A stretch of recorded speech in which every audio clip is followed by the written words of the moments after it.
Hello everyone, आज के इस वीडियो में आप सभी को क्लास 12th बोर्ड एग्जाम को देखते हुए आप सभी को हिंदी गद्य साहित्य का इतिहास से जितने भी आपके बहुविकल्पी प्रश्न पूछे जाते हैं उन सभी को कराया जाएगा। तो आप ध्यान से समझिएगा।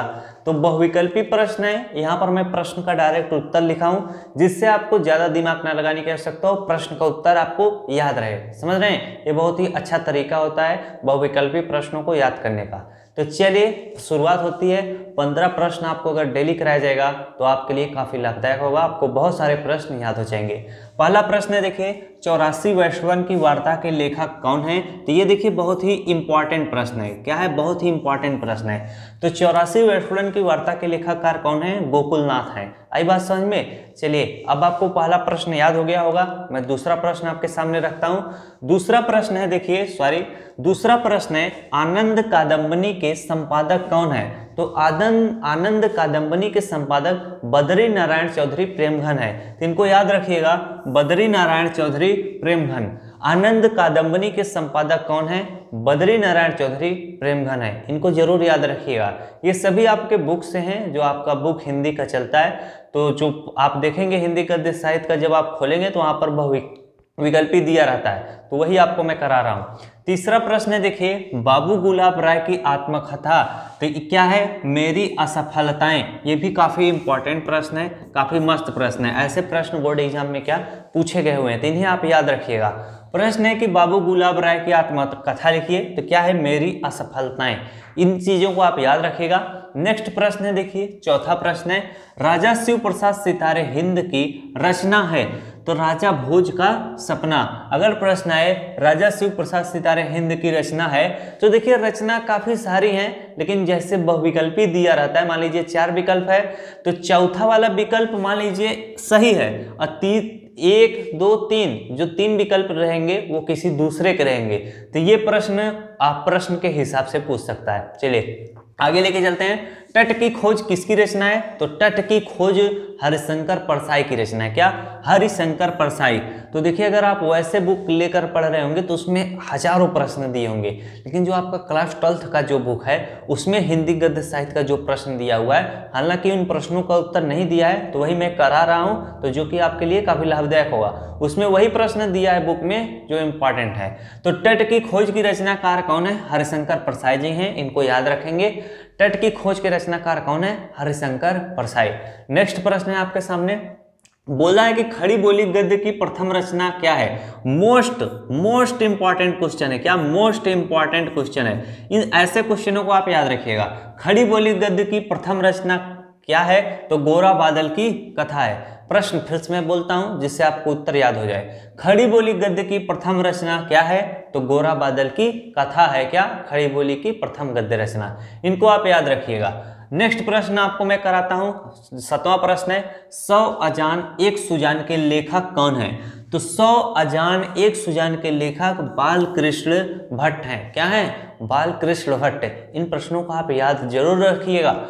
100 अजान एक सुजान के लेखक कौन है? तो बालकृष्ण भट्ट हैं। एक ही प्रश्न को 2-3 बार आप पढ़ेंगे तो उसका उत्तर याद हो जाता है। यही तरीका भी होता है। चलिए आगे मैं लिखता हूं, ब्राह्मण पत्रिका के प्रकाशित किस युग में हुई थी? तो भारतेंदु युग में हुई थी। ब्राह्मण पत्रिका प्रकाशित किस युग में हुई थी? भारतेंदु युग में हुई थी। काफी बढ़िया प्रश्न है। और भारतेंदु युग के जो लेखक हैं उनका नाम भी आप याद रखिएगा। तो भारतेंदु युग यानी ब्राह्मण पत्रिका किस युग में प्रकाशित हुई थी? भारतेंदु युग में हुई थी। हिंदी प्रदीप के लेखककार कौन है? ये प्रश्न मैं बोल देता हूं। तो हिंदी प्रदीप देखिए ना, लेखककार कौन है? तो बहुत ही फेमस प्रश्न है। तो हिंदी प्रदीप के लेखककार बालकृष्ण भट्ट जी हैं। ये काफी फेमस प्रश्न है इसलिए मैं बोल दिया, वैसे तो बहुत सारे फेमस प्रश्न हैं। चलिए अगला प्रश्न है, देखिए अपनी खबर पुस्तक की विधा की रचना है। तो विधा से संबंधित प्रश्न पूछा है।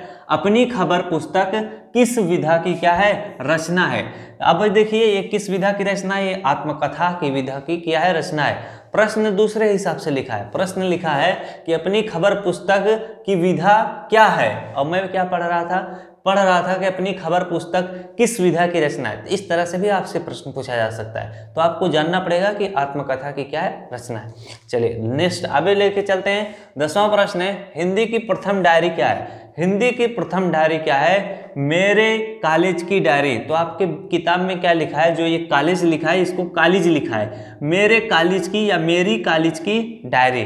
तो इसको आप याद रखिएगा, जिस हिसाब से आए उस हिसाब से आप टिक कर लीजिएगा। नेक्स्ट प्रश्न है, देखिए, अमेरिका का मस्त योगी, ये भी क्या है? इंपॉर्टेंट क्वेश्चन है, ये भी क्या है? इंपॉर्टेंट क्वेश्चन है। अमेरिका का मस्त योगी वाल्ट हिटमैन निबंध किसका है? तो इनको आप याद रखिएगा, काफी महत्वपूर्ण प्रश्न है। फिर से मैं प्रश्न बोलता हूं, अमेरिका का मस्त योगी वाल्ट हिटमैन निबंध किसका है? तो सरदार पूर्ण सिंह का है। किसका है? सरदार पूर्ण सिंह का है। तो आप ये मत सोचिएगा, उत्तर आपको ऑटोमेटिक याद हो जाएगा।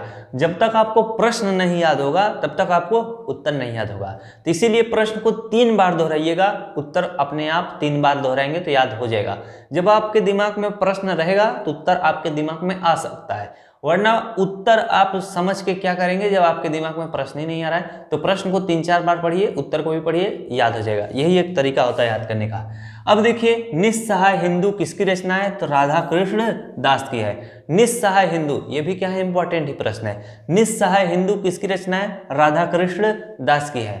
निस्सहाय हिंदू किसकी रचना है? राधा कृष्ण दास की है। इसी तरह से पढ़िएगा, निस्सहाय हिंदू किसकी रचना है? राधा कृष्ण दास की है।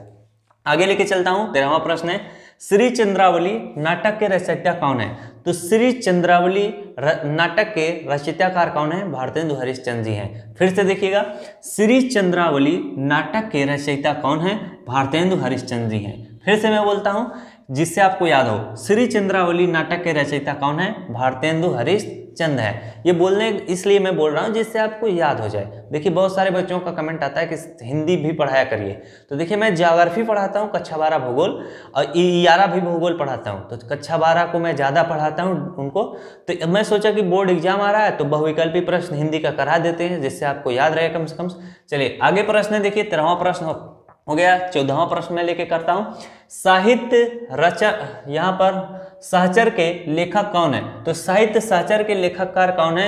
हजारी प्रसाद द्विवेदी जी हैं। तो देखिए, साहित्य सहचर के लेखककार कौन है? हजारी प्रसाद द्विवेदी हैं। इनको भी याद रखिएगा, काफी इंपॉर्टेंट प्रश्न है और काफी कंफ्यूजन भरा प्रश्न रहता है। तो साहित्य सहचर के लेखककार कौन है? यहाँ पर मैं इसको लाइन कर देता हूँ, साहित्य सहचर के लेखककार कौन है? हजारी प्रसाद द्विवेदी जी हैं। साहित्य सहचर के लेखककार कौन है?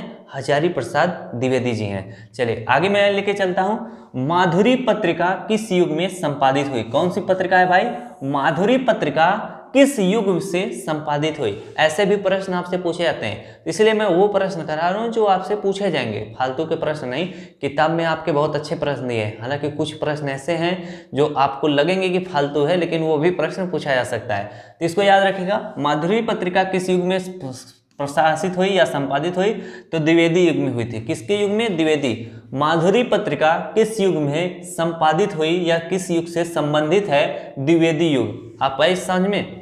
यहाँ पर देखिए प्रश्न लिखा है संबंधित है, तो संबंधित है अगर मान लीजिए इस तरह से पूछ दिया जाए कि माधुरी पत्रिका किस युग में प्रकाशित हुई, तो समझ लीजिएगा वो किसके युग में प्रकाशित हुई थी? द्विवेदी युग में।